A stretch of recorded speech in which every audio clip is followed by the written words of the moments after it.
បើសិនពេលវេលាឲ្យបងវិលបែរជាបកក្រោយបងមិនបន់ដោយឲ្យកើតឡើងទេហើយអ្វីចិនទៅស្នេហ៍មៀងមេទាំងមិនថាខ្លួនឯងគិតអ្វីហើយអ្វីបងប្រាប់ពីសម្ដីមកដាក់អូនបែបនេះក្រែងអូនធ្វើគ្រប់យ៉ាងដើម្បីថ្លៃព្យាយាមយកចិត្តបងរាល់ថ្ងៃហើយផលប្រចង់ឲ្យមានថ្ងៃនេះបងសំទុំនៅលះបងអូនរៀងរាល់ថ្ងៃហេតុផលនោះក៏ព្រោះខ្លាចស្រីខូចចិត្ត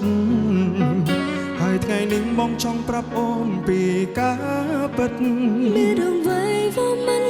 អូនត្រៀមចិត្តសម្រាប់តទូរួមអូនស្អប់បងដែរទេបើសិនបងមានគេហើយទាំងតងនឹងអូនបងនឹងខ្លួនខំមិនហាមបេះដូងទង្វើល្អអូនធ្វើឲ្យបងហាមចិត្តខ្លួនឯងមិនបាន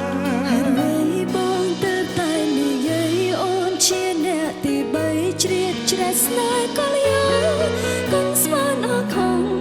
អូននឹងដកប្រាអង្គគុំវេលាទាំងប៉ុន្មានធ្លាប់ផ្ដោក្តីសុខឲ្យគ្នា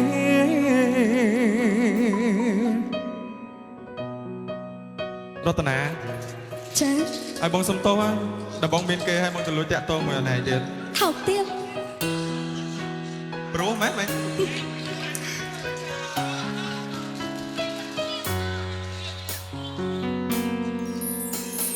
បើសិនពេលវេលាឲ្យបងវិលបែរជាបកក្រោ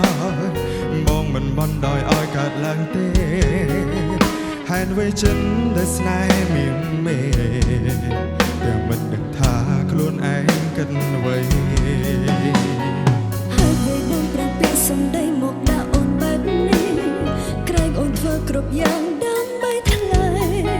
ព្យាយាមយកចិត្តបងរាល់ថ្ងៃហើយផលប្រជុំឲ្យមានថ្ងៃនេះបងសុំទុំនៅលះបងអូនរៀងរាល់ថ្ងៃ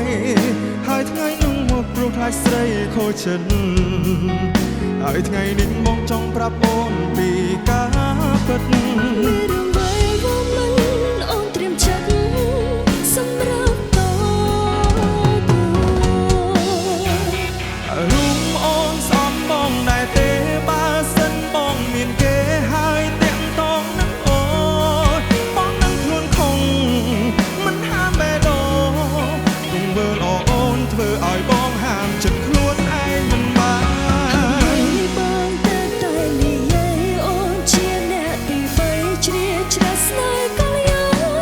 មិនចង់ឲ្យខកអូននឹងដកប្រាអរគុណវេលាទាំងប៉ុន្មានធ្លាប់ផ្ដល់ក្តីសុខឲ្យគ្នា